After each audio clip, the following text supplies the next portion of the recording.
नमस्कार बच्चों। आज हम पढ़ेंगे संधि। आइए पहले इसकी परिभाषा देखते हैं। ये परिभाषा है।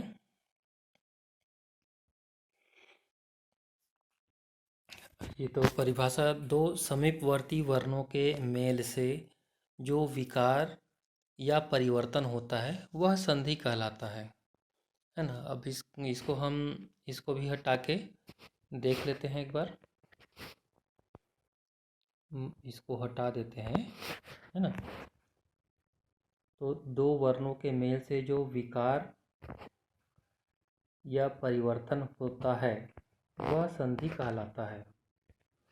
यहाँ होता है, छूट गया है। आइए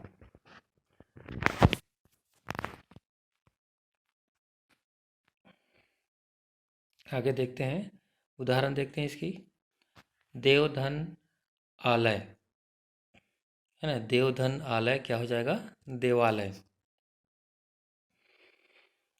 दूसरा उदाहरण है जगत धन नाथ, जगन्नाथ। तीसरा है मनः धन योग, मनोयोग। ये तीनों स्वर संधि, व्यंजन संधि और विसर्ग संधि का क्या है? उदाहरण है। आइए, तो ये तो मिलते हैं, उसको संधि कहते हैं। लेकिन जैसे ये देव है और आलय है, देव है और आलय है, तो ये दोनों मिलकर देवालय बना है। अब वहीं पर हम देवालय है उसको हम जब अलग करेंगे, है ना। यहाँ पर देखिए, ये देव हो गया और ये आलय, ये दोनों को जब हम जोड़ रहे हैं तो ये देवालय बन रहा है ना। तो इस चीज को हम बोलते हैं संधि। यहाँ पर ये व और ये आ, ठीक है, ये दोनों जुड़ रहा है।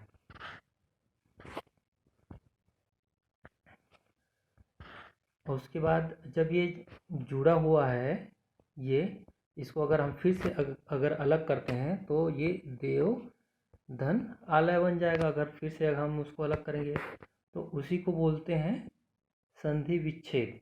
नीचे का जो नियम है उसको देखिए। संधि के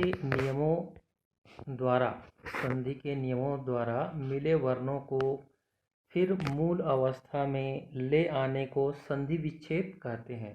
जैसे अभी हम देव और आलय को जोड़ने से देवालय हो गया, और ठीक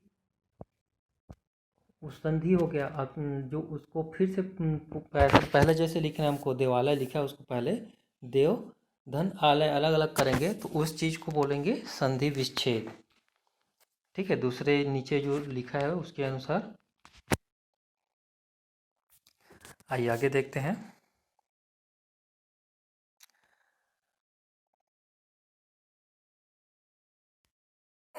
जैसे यहाँ पर उदाहरण दिया है, परीक्षार्थी दिया है, तो परीक्षार्थी को जब हम अलग करेंगे तो परीक्षा धन अर्थी हो जाएगा, है ना। तो इसको बोलेंगे संधि विच्छेद।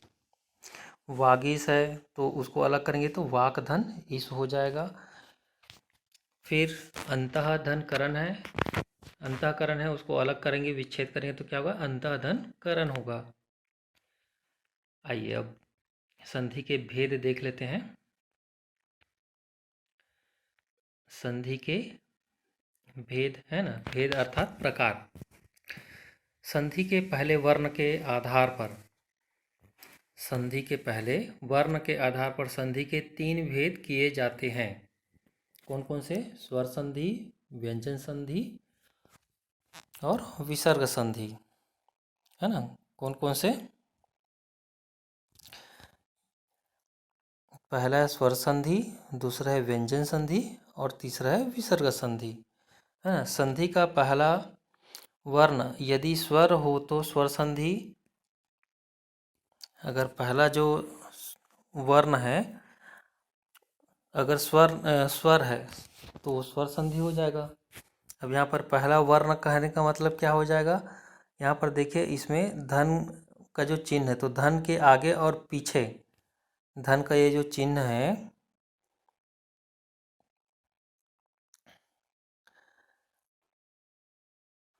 ये जो धन है ना, तो ये जो धन है उसके आगे और पीछे वाले जो अक्षर है ना, तो यहाँ पर ये व है और यहाँ पर आ है। तो यहाँ पर बोला जा रहा है जो अगर पहला वर्ण मतलब व है ना, हरे रंग के जो रंग में जो दिख रहा है धन के पहले, धन चिन्ह के पहले व दिख रहा है, वो पहला वर्ण होगा। और धन के बाद जो आ दिख रहा है, आगत का जो आ है, वो दूसरा वर्ण होगा, है ना। तो यहाँ पर फिर से पढ़ते हैं। संधि का पहला वर्ण यदि स्वर वर्ण हो तो स्वर संधि, जैसे कि न धन आगत में न, इसको जोड़ने से क्या हो जाएगा, नवागत। यह संधि का पहला वर्ण व और अ स्वर वाला है ना। संधि का पहला वर्ण यदि व्यंजन होता तो व्यंजन संधि, जैसे वाक धन ईश, वागीश। संधि का पहला वर्ण अगर का व्यंजन वर्ण है एवं संधि का पहला वर्ण यदि विसर्ग युक्त हो तो विसर्ग संधि, है ना, विसर्ग संधि हो जाएगा। जैसे इसमें हम देखिए मना धन रथ है, तो धन चिन्ह के पहले विसर्ग लगा हुआ है ना में, है ना, तो मना धन रथ, उसको जोड़ने से क्या हो जाएगा, मनोरथ हो जाएगा। तो यहाँ संधि का पहला वर्ण न विसर्ग युक्त होता है। आइए अब देखते हैं स्वर संधि। स्वर के बाद स्वर अर्थात दो स्वरों के मेल से जो विकार होता है, विकार या परिवर्तन होता है, स्वर संधि कहलाता है। जैसे सूर्यधन अस्त, सूर्यास्त, महाधन आत्मा, महात्मा, है ना। उसी प्रकार आगे देखते हैं। स्वर संधि के निम्नलिखित 5 भेद है। कौन कौन से? दीर्घ स्वर संधि,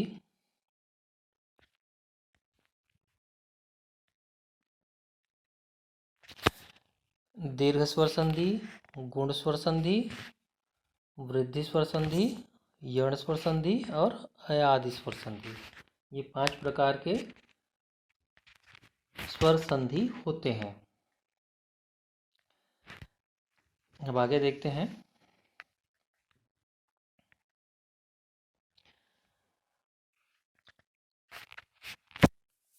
नोट देख लेते हैं एक बार। अ ई उ को दीर्घ, अ ए ओ को गुण, ए औ को वृद्धि, य र ल व को यण एवं ऐ आय औ औ को अयादि कहते हैं,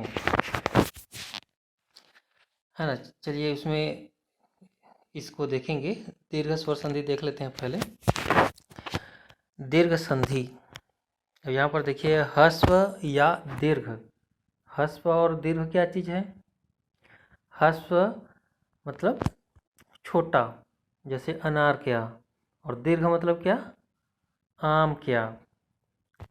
ठीक है, छोटे मात्रा और बड़े मात्रा बोलते हैं ना, चाहे ई हो, ऊ है, अ हो, ए है ना। तो जो छोटा है वो ह्रस्व हो जाएगा, जो बड़ा है वो दीर्घ हो जाएगा, है ना। तो ये उसी को बोला जा रहा है ह्रस्व या दीर्घ। अ ई उ के पश्चात क्रमशः ह्रस्व या दीर्घ ई, अ ई उ स्वर आए तो दोनों को मिलाकर दीर्घ आ, दीर्घ ई, दीर्घ उ हो जाता है। कहने का मतलब ये है कि अ है तो अ ही होगा, है ना, चाहे वो छोटा हो, बड़ा हो, कैसे भी हो। यहाँ पर देखिए अ धन अ क्या हो रहा है, दोनों मिलके आ हो रहा है। जैसे धर्म धन अर्थ, तो दोनों का मिल गया यहाँ धर्म धन अर्थ का क्या होगा, धर्मार्थ हो गया। उसी प्रकार स्वधन अर्थी है ना, तो उसका क्या हो गया, स्वार्थी हो गया। देवधन अर्चन है तो देवार्चन हो गया। वीरधन अंगना है तो वीरांगना हो गया, है ना। यहाँ पर देखिए, हमको ध्यान ये रखना है कि धन चिन्ह है उसके पहले और उसके बाद वाला वर्ण कौन सा है। तो ऊपर सबसे ऊपर वाले में देखते हैं, धन के पहले धर्म है, तो उसके जस्ट पहले वाले जो वर्ण है वो क्या है, म है ना। और म में कोई मात्रा नहीं है, अ, और कि जिसमें मात्रा नहीं मतलब अ है। और उसके बाद वाले में भी अ है ना। दूसरा वाला देखते हैं, अधन आ। दूसरा वाला में देखते हैं अधन आ। अब यहाँ पर पहले छोटा आ है, उसके बाद बड़ा आ है, तो उसके मेल से भी क्या होगा, बड़ा आ ही बनेगा। जैसे देवधन आलय देवालय, नवधन आगत नवागत, सत्यधन आग्रह सत्याग्रह, देवधन आगमन देवागमन, है ना। इस तरह के ये स्वर संधि बनेंगे। चलिए अब इसमें हम ये देखेंगे कि समान अ होना चाहिए, चाहे कहीं पर भी कोई छोटा हो कोई बड़ा हो, एक जैसे होना चाहिए। ठीक उसी प्रकार ई ई उ इसका भी होगा। ई है उ है, उसका भी वही होगा, जैसे कि इसमें देख लेते हैं।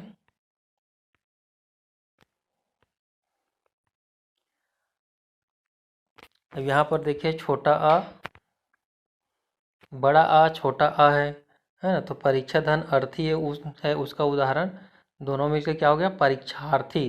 यहाँ तो परीक्षा पहले से आ की मात्रा है और यहाँ आ है तो भी बड़ा ही होगा।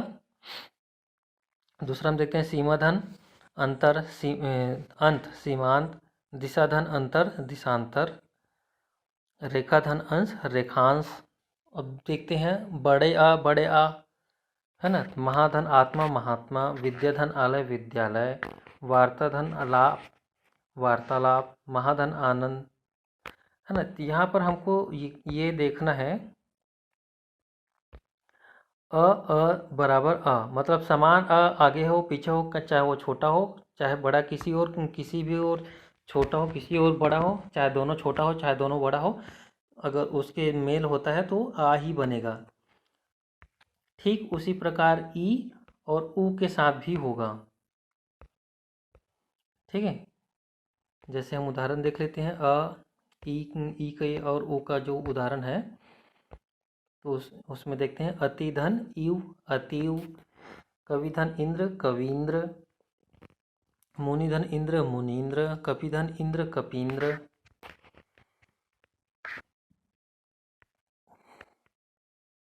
यहाँ पर देखिए, छोटा है दोनों छोटा ही है तो भी बड़ा ही बनेगा। यहाँ पर एक छोटा ही एक बड़ा ही है तो यहाँ पर भी बड़े ही बनेगा।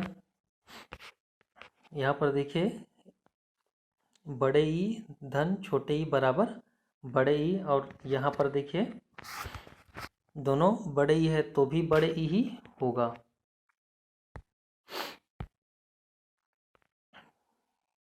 ठीक उसी प्रकार ऊ में भी होगा, है ना। ऊ में भी क्या होगा,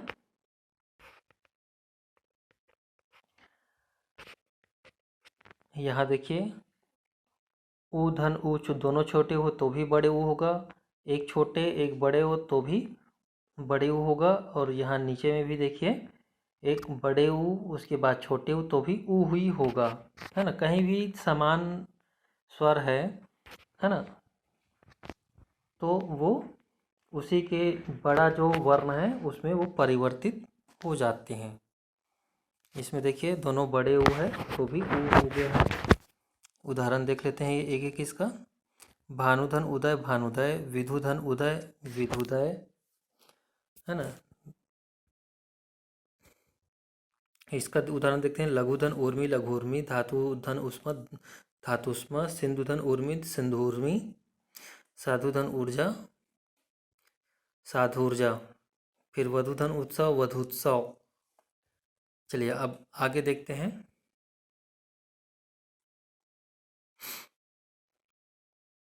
अगला देखते हैं, गुण स्वर संधि। दूसरा जो प्रकार है वो क्या है, गुण स्वर संधि। यदि अ और आ के बाद ई या ई, उ या ऊ और री स्वर आए तो दोनों के मिलने से क्रमशः क्या हो जाएगा, क्रमशः मतलब अ या आ।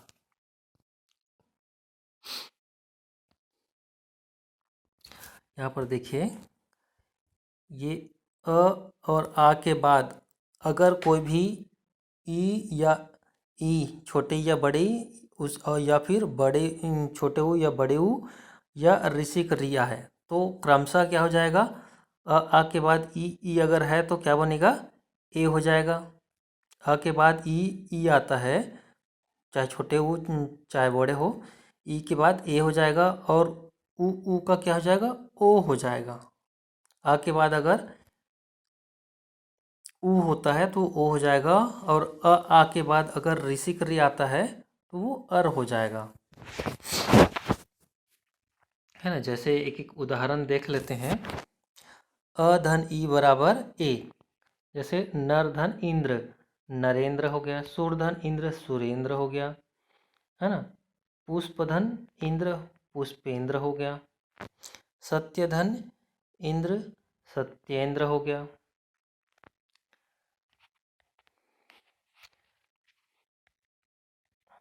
चलिए आगे देखते हैं। यहाँ पर अब पहले में अ के बाद क्या है, ई है। दूसरे में क्या है, अ के बाद बड़े ई है तो भी दोनों मिलके ए ही होगा, है ना। जैसे नरधन ईश नरेश हो जाएगा, परम धन ईश्वर परमेश्वर हो गया।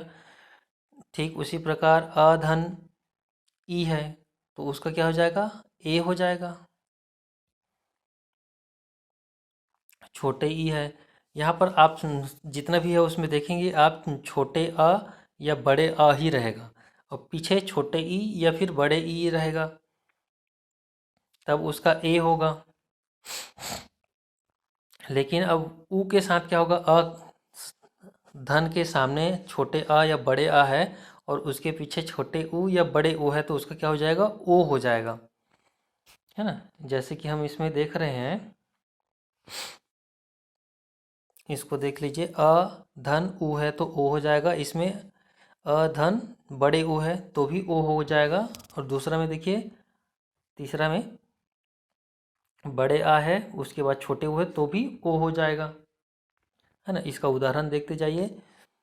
वीर धन उचित, वीरोचित हो जाएगा, ओ हो गया, ठीक है, वीरोचित। अब यहाँ पर ओ कहाँ से कहाँ चला गया, तो र में ओ की मात्रा है ना।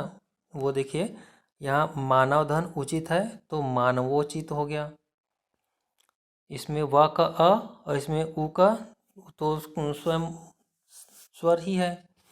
यहाँ पर का अ और यहाँ उपकार का उ, ठीक है। तो अ और उ मिलकर रा में ओ की मात्रा बन लग गया है ना। इसमें देखिए ओ की मात्रा लग गया। तो ठीक उसी प्रकार अधन उ का उदाहरण क्या है, सूर्य धन ऊर्जा है तो सूर्य ऊर्जा बन गया।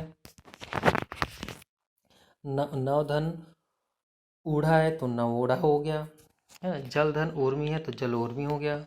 ठीक उसी प्रकार नीचे देखते हैं, अ और छोटे ऊ, बड़े आ और छोटे ऊ दोनों मिलकर भी क्या होगा, ओ ही होगा। महाधन उत्सव महोत्सव, महाधन उष्ण महोष्ण। चलिए आगे देखते हैं। ये देखिए, अधन ओ, बड़े आ धन बड़े ऊ है तो भी क्या हो जाएगा, ओ ही होगा। इसका उदाहरण देख लीजिए, दया धन उर्मी दयोर्मी, महाधन ऊर्जा महोर्जा, महाधन उर्मी महोर्मी, महाधन उष्मा महोष्मा। अब इसका ऋषिक री के साथ देखते हैं। अ है, अ और आ रहेगा तो भी वही होगा। आ के बाद ऋषिक री है तो देवधन ऋषि देवर्षि हो गया।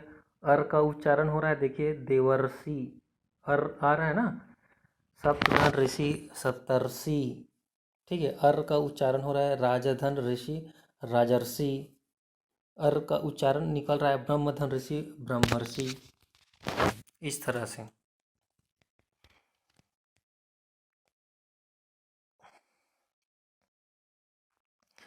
आइए तीसरा स्वर संधि देखते हैं, वृद्धि स्वर संधि।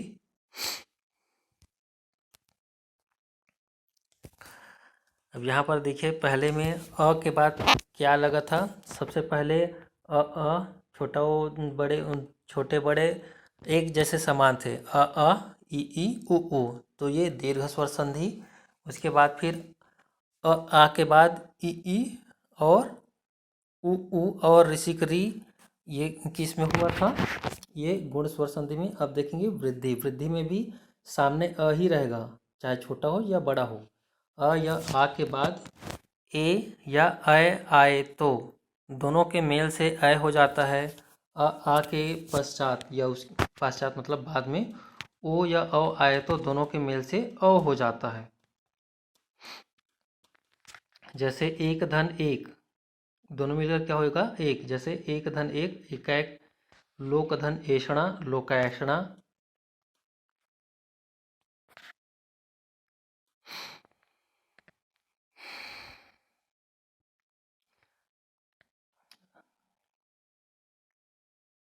अधन, आगे इसका उदाहरण देखते हैं, अधन ऐ, ठीक है, तो दोनों के मेल से क्या हो जाए, ऐ हो जाएगा। मत धन ऐक्य, मतैक्य। धन धन ऐश्वर्य, धन ऐश्वर्य। अधन, दूसरा उदाहरण देखते हैं, आधन ए, ठीक है, आधन ए है तो उसका ऐ हो जाएगा। जैसे सदा धन एव, सदैव, सदा धन एव सदैव, तथा धन एव तथैव। आधन ए, अब दूसरा उदाहरण में देखिए, बड़े आ है उसके बाद फिर ऐनक के ऐ है, तो भी उसको दोनों मिलकर क्या हो जाएगा, ऐनक के ऐ ही बनेगा। जैसे महाधन ऐश्वर्य, महेश्वर्य। रमाधन ऐश्वर्य, रमेश्वर्य। उसके बाद फिर अधन ओ, ठीक है, तो इसका मिलने से क्या होगा, औ ही होगा। जैसे वन धन औषधि, वनौषधि। दंत धन ओष्ठ, दतौष्ठ। अगला उदाहरण देखते हैं, आ धन ओ, इसका मिलान मिलने से भी क्या हो जाएगा, अ हो जाएगा। महाधन ओजस्वी, महोजस्वी। महाधन ओज, महोज। अब छोटे और औ का मात्रा देखते हैं, इसके मेल से भी क्या बनेगा, औ ही बनेगा। जैसे परम धन औदार्य, परमौदार्य। परम धन औषध, परमौषध। अब यहाँ पर देखिए बड़े आ और औ है तो उसके मिलने से भी औ ही होगा। महाधन औषध, महौषध। महाधन औदार्य, महोदार्य। आइए तीसरा उदाहरण देखते हैं, गुण स्वर संधि। गुण स्वर संधि, यदि अभी तक आ दो में पहले था, है ना, अब क्या आ रहा है, ई और उ और ऋषिक री पहले रहेगा। अब चलिए आगे देखते हैं, यदि ई उ और ऋषिक री के बाद कोई भी भिन्न स्वर आए तो ई और ई का य हो जाता है, ठीक है। उ और बड़े उ है तो उसका व हो जाता है, तथा ऋषि के री का र हो जाता है। जैसे कि इस उदाहरण में देखते हैं, यहाँ देखिए ई धन अ है तो उसका क्या हो जाएगा, यह हो जाएगा, ठीक है।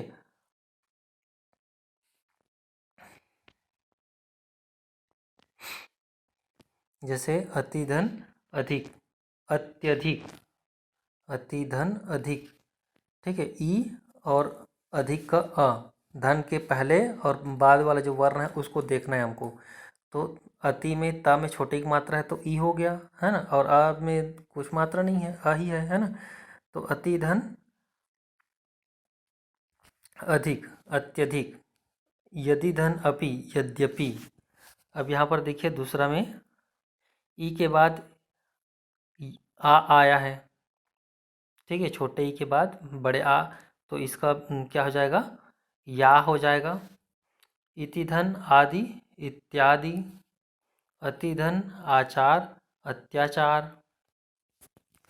ठीक है। अब दूसरा देखते हैं बड़े ई के साथ, बड़े ई धन बड़े आ, तो इसका भी क्या हो जाएगा, या हो जाएगा।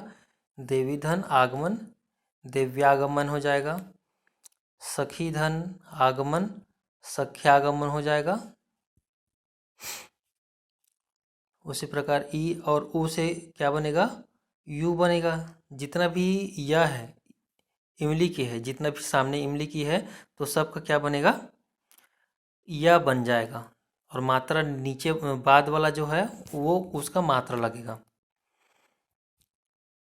ठीक है, जैसे इसका मात्रा लगेगा, इसका मात्रा लगेगा, इसका मात्रा लगेगा, इसका मात्रा लगेगा। जैसे कि इसमें अ है तो अ में या कोई मात्रा नहीं लगता आ का, इसमें आ है तो या में आ का मात्रा लग गया। इसमें भी आ बड़े आ का मात्रा है तो इसमें या का आ का मात्रा लग गया है। इसमें यू है तो ऊ का मात्रा लग गया है।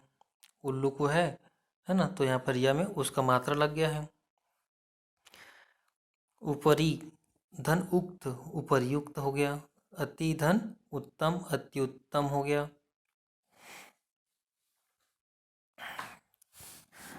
चलिए अब आगे देखते हैं।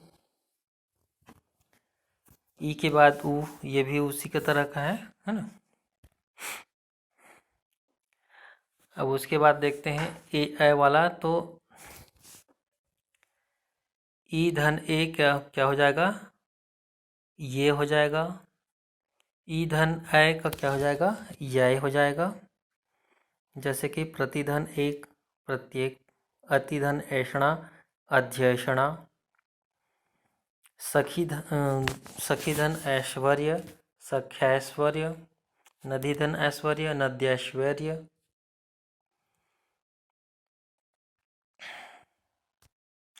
अब ऊ का क्या हो जाएगा, वह हो जाएगा। कोई भी भिन्न स्वर रहेगा तो क्या हो जाएगा, वह हो जाएगा। तो ऊ का ऊ धन अ सु हो जाएगा।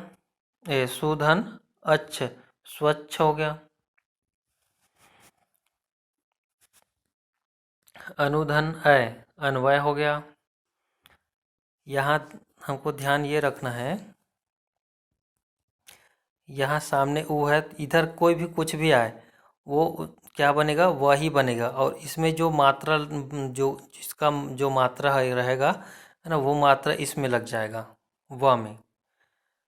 जैसे इसमें देखिए यहाँ पर इसमें अ का कोई मात्रा नहीं रहता तो इसमें कोई मात्रा नहीं लगेगा। देखिए स्वच्छ में कोई मात्रा नहीं लगा है ना। अब उसी प्रकार दूसरा में देखते हैं, यहाँ पर ऊ धन आ है तो आ का मात्रा लगता है, तो दोनों के मिलने से व बना और व में आ के मात्रा लग गया है। क्यों लगा है, क्योंकि आ बड़े आ की मात्रा जो है इसलिए। तो यहाँ पर सुधन आगत स्वागत, मधुधन आलय मध्वालय है ना। दूसरा देखते हैं, ओ धन ई है ना, तो वी हो जाएगा। अनुधन इति अन्विति, अनुधन इति अन्विति, अन्वित अनुधन इति और अनुधन इत अन्वित। चलिए आगे देखते हैं। उधन ए है तो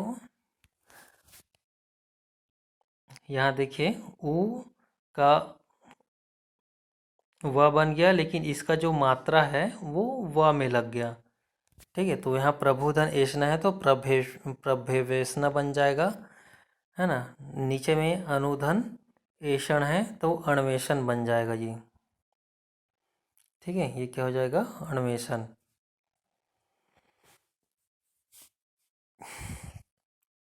नीचे देखते हैं, ऊ धन आ, ऊ बड़े ऊ धन बड़े आ, तो वो वा में परिवर्तित हो गया और इसका जो मात्रा है वो वा में लग गया है ना। तो वधु धन आगमन वध्वागमन। ठीक, भूधन आदि भ्वादि। अब अगला देखते हैं, ऋषिक री का क्या हो जाएगा, र हो जाएगा। तो यहाँ ऋषिक री धन अ, अब अ का तो कोई मात्रा होता नहीं है इसलिए खाली र लिखा है। है ना। दूसरा हम देख, इसका उदाहरण देख लीजिए, पितृधन अनुमति, पित्रानुमति, पित्रानुमति, है ना। दूसरा में देखते हैं ऋषिक री धन बड़े आक मात्रा, तो दोनों के मिलने से र बनेगा और र में इसका आ का मात्रा लग जाएगा, तो मात्र धन आज्ञा मात्राज्ञा, पितृधन आज्ञा पित्राज्ञा। ये हो गया गुण स्वर संधि चौथे नंबर का।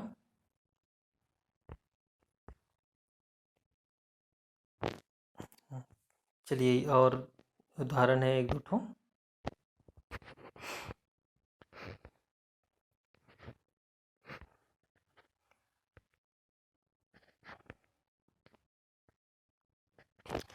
यहाँ देखिए, ऋषि धन ई, है ना, तो ऋषि का बन क्या बना, र बना और ई का मात्रा इसमें लग गया। ठीक है, मातृक्षा, मात्र धन इच्छा, मातृक्षा हो गया। पितृधन इच्छा, पितृक्षा हो गया, है ना। चलिए आगे पांचवा जो स्वर संधि है वो देखते हैं, अयादि स्वर संधि।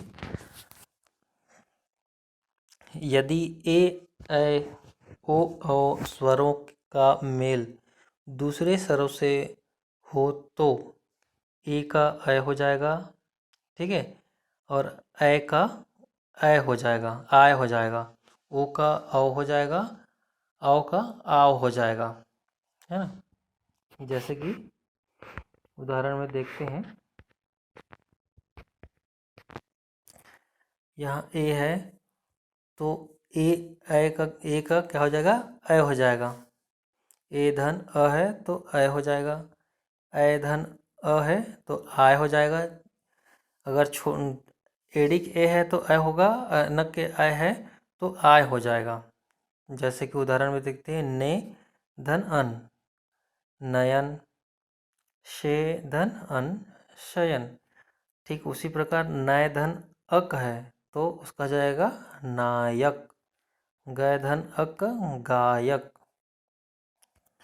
फिर दूसरा उदाहरण देखते हैं, ऐ और ई, ठीक है, तो इसका जो मात्रा है ई वो इसमें लग जाएगा।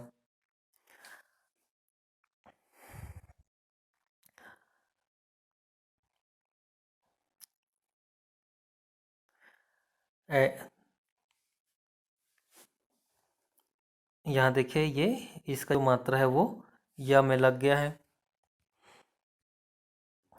ठीक है, ई का मात्रा य में लग गया है, आय बना। अब आय बनने के बाद इसका जो मात्रा है वो य में लग गया है। नय धन इका, नायिका हो जाएगा, गय धन इका, गायिका हो जाएगा। ठीक उसी प्रकार अगला देखते हैं, ओ है तो क्या हो जाएगा, ओ का अ हो जाएगा, औ का आ हो जाएगा, तो ओ धन अ क्या हो जाएगा, अ हो गया। जैसे पोधन अन पवन, भोधन अन भवन।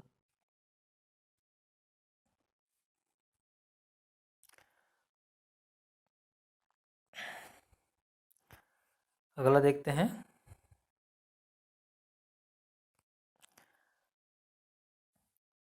अ धन अ, बड़े आव की मात्रा है तो आव हो जाएगा, या आव हो गया है, तो पव धन अन पावन, पव धन अक पावक।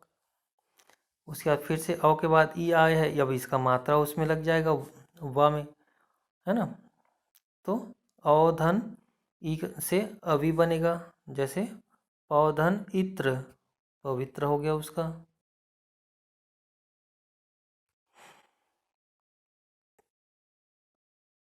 अवि, है ना, नौधन इक, नाविक हो गया। फिर दूसरा अगला देखते हैं, अधन उ के साथ आऊ हो जाएगा, इसका जो मात्रा है वो व में लग जाएगा, तो आऊ हो जाएगा उसका, है ना। तो जैसे कि भवधन उक, भावुक हो गया।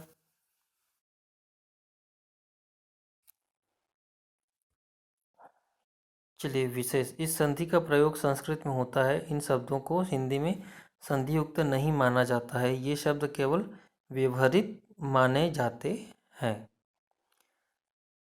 चलिए, तो ये हो गया स्वर संधि के पांचों प्रकार। अगले वीडियो में हम व्यंजन संधि पढ़ेंगे और विसर्ग संधि पढ़ेंगे। तब तक के लिए आप सभी को नमस्कार। मिलते हैं अगले वीडियो में।